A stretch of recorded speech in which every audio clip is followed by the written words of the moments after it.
Hola, ¿cómo están? Yo espero que perfecto, yo soy Dex y como pone en el título, hoy les contaré 5 creepypastas para tener de fondo. Antes de empezar quiero avisarles que ninguna de estas historias es mía, y que todos los derechos van reservados hacia sus creadores originales. Sin más dilatación, comencemos.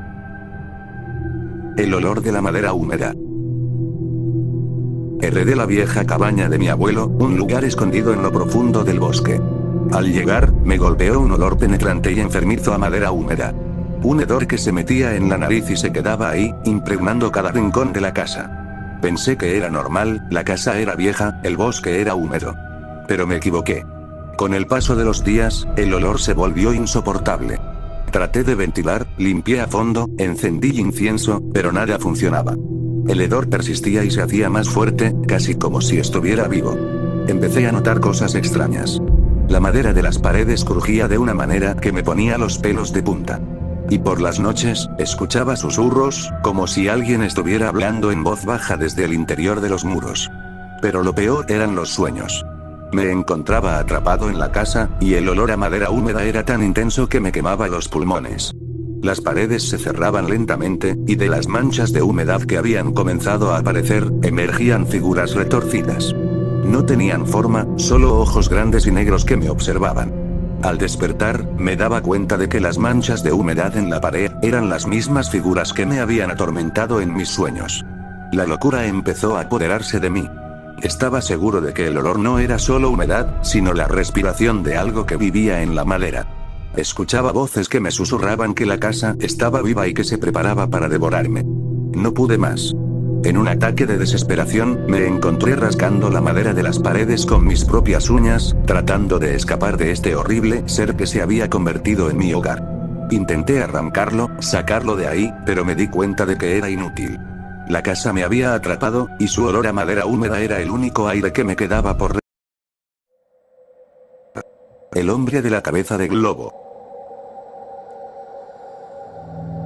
Siempre pensé que las calles de mi ciudad eran seguras, incluso de noche. Pero entonces, lo vi. Fue en un callejón oscuro, la luz de un farol parpadeaba. Allí, de pie, había un hombre.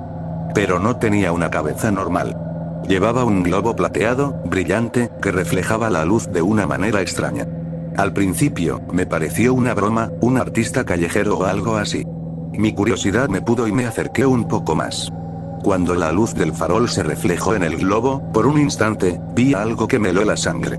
Mi propio rostro. Pero no era mi rostro. Era una versión distorsionada y retorcida de mí mismo. Tenía los ojos hundidos, la boca abierta en un grito silencioso y las facciones estiradas de una manera grotesca. Me quedé paralizado del miedo. El hombre de la cabeza de globo no se movió, solo me mostró ese reflejo por un instante.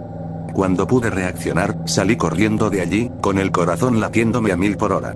Al llegar a casa, no podía sacarme de la cabeza esa imagen. En el espejo, mi cara parecía normal. Pero con el paso de los días, empecé a notar pequeños cambios. Una arruga extraña alrededor del ojo, una expresión que antes no tenía. Me miraba al espejo y me veía cada vez más parecido a esa horrible cara que había visto en el globo. El hombre de la cabeza de globo no me persiguió ni me hizo daño físico. Simplemente me mostró mi propia ruina, mi propia versión retorcida. Ahora, cada vez que me miro al espejo, no puedo evitar ver un atisbo de esa cara deformada. Y sé que, tarde o temprano, esa imagen que vi en el globo se convertirá en mi verdadera cara. No me atacó, pero me condenó. El hombre de las luces rojas. Eran como las 3 de la mañana y la carretera era un desierto. Llevaba horas conduciendo solo, con el motor rugiendo y el silencio de la noche como única compañía. De pronto, en la distancia, vi una silueta. Alta y delgada, parada al lado del asfalto. Al acercarme, noté dos cosas que me hicieron encoger el corazón. No tenía cara, solo dos luces rojas brillantes donde deberían estar los ojos. Y tenía el pulgar levantado, pidiendo un aventón. Sabía que no debía detenerme. Mi padre, que era camionero, siempre me había advertido sobre los peligros de la carretera. Pero el cansancio y una especie de curiosidad enfermiza me ganaron. Frené a unos metros y bajé la ventanilla. Las dos luces rojas se quedaron fijas, mirándome. ¿Necesitas ayuda?, pregunté, con la voz temblando un poco. Las luces rojas no parpadearon. No hubo respuesta. Solo se quedaron ahí, fijas, brillando en la oscuridad. Me di cuenta de que no había coche, ni mochila, ni nada. Solo esa figura alta y delgada y sus ojos de luz roja. El miedo me invadió y quise arrancar, pero mis manos no respondían. Estaba paralizado. De repente, las luces rojas comenzaron a brillar más intensamente.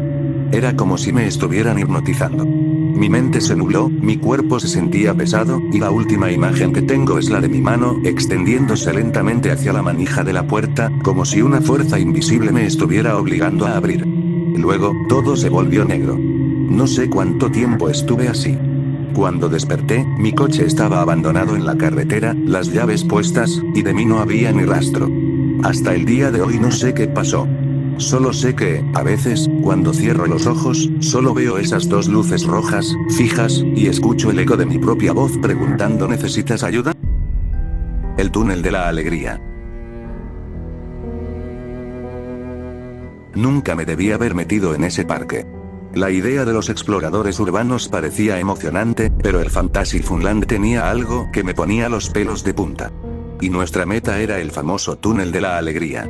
Entramos, y el olor a moho y agua estancada era tan fuerte que casi nos hace retroceder. Pero de pronto, lo oímos. Primero fue un murmullo, luego se convirtió en risas y gritos de niños. No eran ecos del pasado, eran sonidos claros y nítidos. Nos miramos, perplejos, y seguimos adelante. A medida que nos adentramos en el túnel, la atmósfera se volvió más pesada. Las risas se intensificaron, y se mezclaron con ellas sollozos y llantos de un niño. Mi corazón se me subió a la garganta.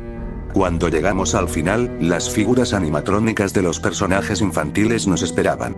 Pero no estaban quietas. Sus ojos se movían lentamente, siguiéndonos, y de sus bocas salían los sonidos de los niños. Eran gritos, risas y llantos. Fue en ese momento que entendí que no era un eco del pasado, sino un presente aterrador. Salimos de allí despavoridos, sin mirar atrás. Le contamos a la policía, que no encontró nada. Pero el horror no terminó ahí. Meses después, revisando las fotos que tomamos, noté algo. En una de ellas, al fondo del túnel, en las sombras, había pequeñas figuras borrosas. No eran los animatrónicos. Eran niños reales, sonriendo de una manera escalofriante. Y no eran sonrisas de felicidad. Eran las sonrisas de los niños que se quedaron para siempre. El hombre sonriente. No sé por qué decidí tomar el metro a esas horas. Era tarde, y el vagón estaba casi vacío, lo cual siempre me ponía un poco nervioso. A lo lejos, el tren hizo el chirrido familiar de una parada y las puertas se abrieron. Entró un hombre, alto, con un traje de negocios. No le presté mucha atención hasta que se sentó justo frente a mí. Fue ahí que lo vi. Tenía una sonrisa. Pero no una sonrisa normal, de esas que la gente te da cuando te ve. Esta era una sonrisa estirada, una mueca vacía que le llegaba casi hasta las orejas. Se me revolvió el estómago. Intenté mirar hacia la ventana, pero por el reflejo, podía ver que no dejaba de mirarme. Su sonrisa se hizo aún más grande. Parecía que su boca se estiraba sin control. Luego, mi corazón se detuvo. Empezó a moverse, a contorsionarse en su asiento. Era como si no tuviera huesos, como si su cuerpo se doblara en ángulos imposibles. Su sonrisa no se borró, al contrario, se estiró aún más. Ya no parecía una boca, sino una herida cortada en su cara. El miedo me recorrió por completo. En la siguiente parada, el hombre se levantó y caminó hacia mí. Sentí el pulso en las sienes. Se inclinó y, con su sonrisa retorcida, me susurró algo. No entendí las palabras, pero su voz era un murmullo frío y sin vida. Era una amenaza. Cuando las puertas se abrieron, no lo pensé dos veces. Salí del vagón y corrí sin mirar atrás. Me quedé en el andén, temblando, hasta que el metro se fue. No volví a tomar el metro por la noche.